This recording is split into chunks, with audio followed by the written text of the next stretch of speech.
On a la chance de parler avec Quincy Guerrier, donc l'ailier du Orange de Syracuse dans la NCAA, un espoir extrêmement intéressant qui connaît une très bonne saison dans les rangs collégiaux américains. Donc on le rejoint au bout du fil. Quincy, comment ça va? Ça va bien et vous? Oui, ça va très bien aussi, merci. Écoute, on va parler de ta saison aujourd'hui puis de ce qui s'en vient pour toi justement parce que tu commences à recevoir beaucoup d'attention à ce niveau-là grâce à ton début de saison. Tout d'abord, justement, en parlant, tu voulais rebondir cette saison. Tu as eu 7 points par match l'an dernier. Cette saison, tu es maintenant à 16. Tu es dans la conversation pour les joueurs toute étoile de la ACC. Tu as reçu beaucoup de compliments à la télévision nationale. Des gars comme vous êtes durs à rassasier. C'est dans votre mentalité. Vous en voulez toujours plus. Puis c'est bien correct comme ça, mais je voulais savoir si tu cochais un peu toutes les cases que tu t'étais donné en début de saison pour ton développement personnel.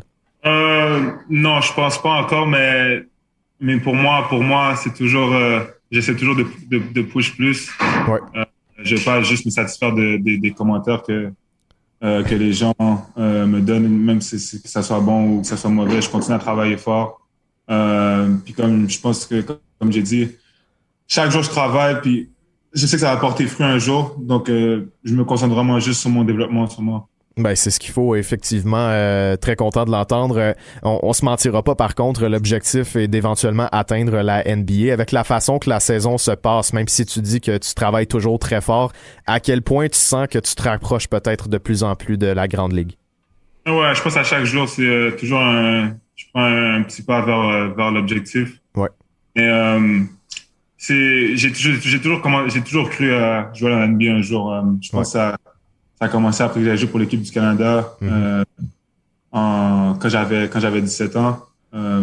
Puis depuis ce jour-là, je travaille fort chaque jour. Puis je pense vraiment que ça va être l'objectif que je vais atteindre bientôt pour la NBA. Ben justement, ça commence à se concrétiser en ce moment sur le mock draft de The Athletic. Tu es au 60e rang.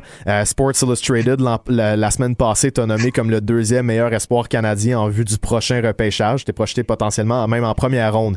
Qu'est-ce que ça te fait quand tu lis ça? Puis qu'est-ce que tu penses de justement cette projection-là? Puis à quel point ça représente un peu ce que tu vises?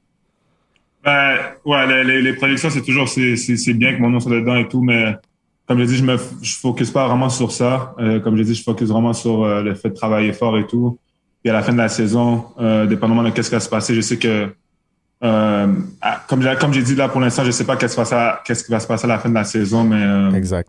si j'ai une chance de pouvoir aller justement, si j'ai des bonnes chances, ça me dit que je peux aller dans la NBA et tout. Je vais l'essayer, puis les entraînements et les workouts vont vraiment être quelque chose de grand et tout, parce que je vais devoir montrer c'est quoi vraiment ma game et tout, parce que je sens qu'avec CEQ, j'ai pas pu vraiment montrer ma game à mon full potential, là, Okay. mais comme j'ai dit, je travaille fort, puis on verra qu'est-ce qui se passera à la fin de la saison. Ben, je trouve ça intéressant que tu dises que ton rôle à Syracuse n'est pas nécessairement représentatif de ce que tu peux faire au plus haut potentiel, parce que dans cet article-là de Sports Illustrated, le recruteur mentionnait qu'il aimait vraiment ta versatilité un peu small ball, puis que ton rôle que tu joues présentement à Syracuse allait se traduire parfaitement dans la NBA. Donc si tu dis que c'est pas nécessairement ton plein potentiel présentement à Syracuse, c'est quoi ton plein potentiel? Je sais que tu étais le marqueur de ton équipe à Thetford Mines, tu l'as mentionné à RDS, t'es vraiment plus à l'aise en ce moment, donc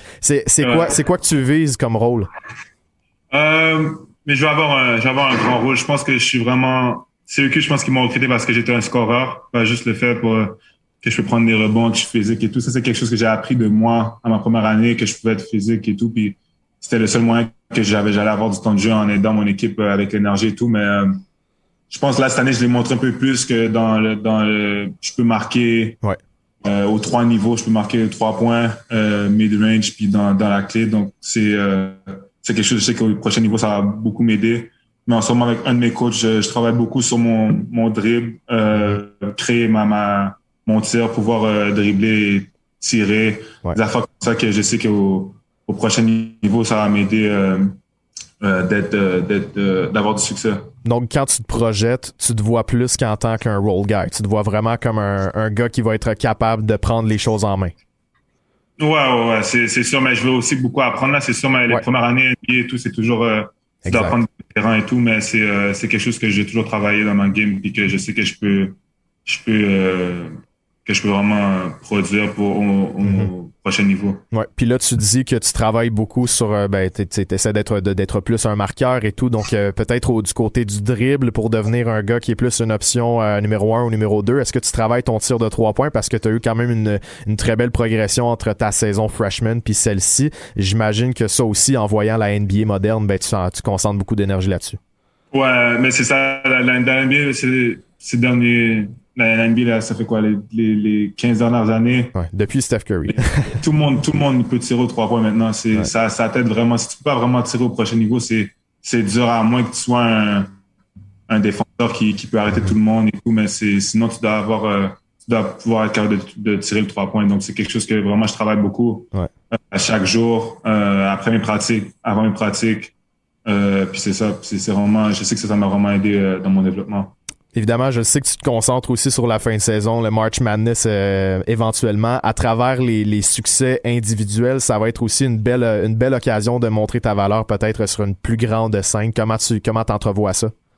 Ouais, pour l'instant, je pense que là, en ce moment, si ils ajoutent pas de match et tout, il nous reste 8 matchs, il faut au moins gagner, je pense, 7 ou 8. Minimum, on doit gagner 6 pour pouvoir avoir une chance d'être dans le March Madness. Puis, rendu là, on verra contre qui on va jouer. Mais je sais que chaque game, là, maintenant, c'est vraiment important pour nous. On doit l'approcher avec une différente mentalité pour pouvoir faire en sorte d'être dans le March Madness. Je sais justement que tu as le succès de ton équipe vraiment à cœur, puis c'est quelque chose qu'on remarque immédiatement avec toi. Qu'est-ce que tu penses de votre groupe jusqu'à maintenant? Puis là, tu viens de mentionner qu'il allait falloir gagner plusieurs matchs.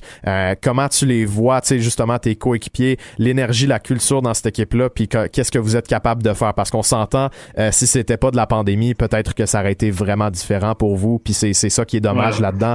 Mais quand même, vous avez une belle équipe, puis vous avez fait de très belles choses quand même contre des beaux programme jusqu'à présent.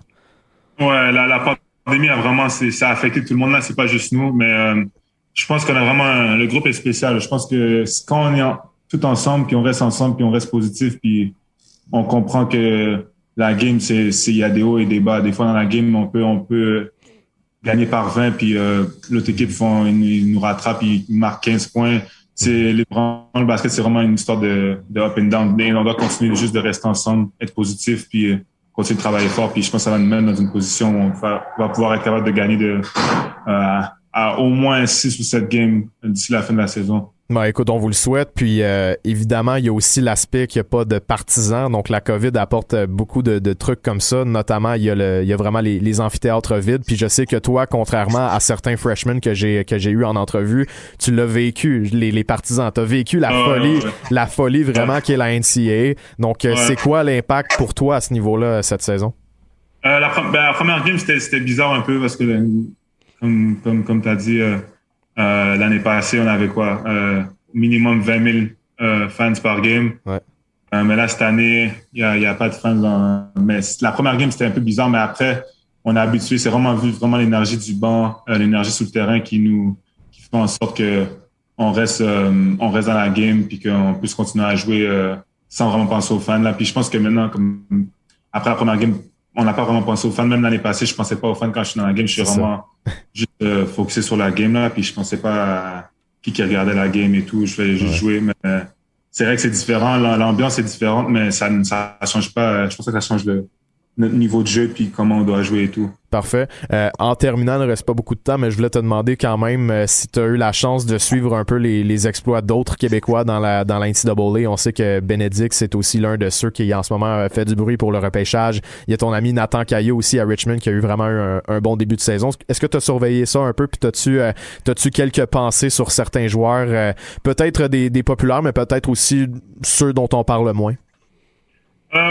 Comme tu l'as mentionné, Nathan, c'est un de mes bons amis. Ben aussi, je le connais un peu plus jeune que moi, mais j'ai déjà parlé avec lui et tout, on s'est déjà parlé et tout. Mais il y en a un que vraiment je suis parce j'ai le même mentor que lui, on a le même mentor, c'est Cus Boucher. Ouais. Il y a vraiment, il joue bien avec le Raptors, avec les Raptors de Toronto. Il travaille fort aussi chaque jour. Son rôle a changé. En plus, il venait d'avoir un nouveau contrat, signé pour 2 ans. Donc c'est cool pour tout le monde, surtout Lugans aussi. Lugans, c'est un de mes très bons amis aussi. le fait qu'il start maintenant à OKC et qui joue beaucoup et tout, puis qui peut montrer c'est quoi sa game et tout, c'est vraiment cool pour Montréal puis le Québec de voir des joueurs performer à ce niveau. Ouais. Je vais terminer l'entrevue sur une question que j'ai posée à Ben. Puis Ben, c'est un gars qui est vraiment au jour le jour. Puis je sens que c'est un peu la même chose avec toi, mais il m'avait donné une réponse assez impressionnante. J'aimerais ça te demander, disons si tu te projettes, le Quincy Guerrier dans 5 ans, il est où? Juste au niveau basketball? Ouais. Niveau basketball, je pense que je vais être un joueur qui a un grand rôle, qui va avoir un rôle dans la NBA. Je vais être un bon tireur de 3 points. Je vais pouvoir être capable d'attaquer au panier, puis créer de l'espace pour mes joueurs, faire make des plays pour mes teammates.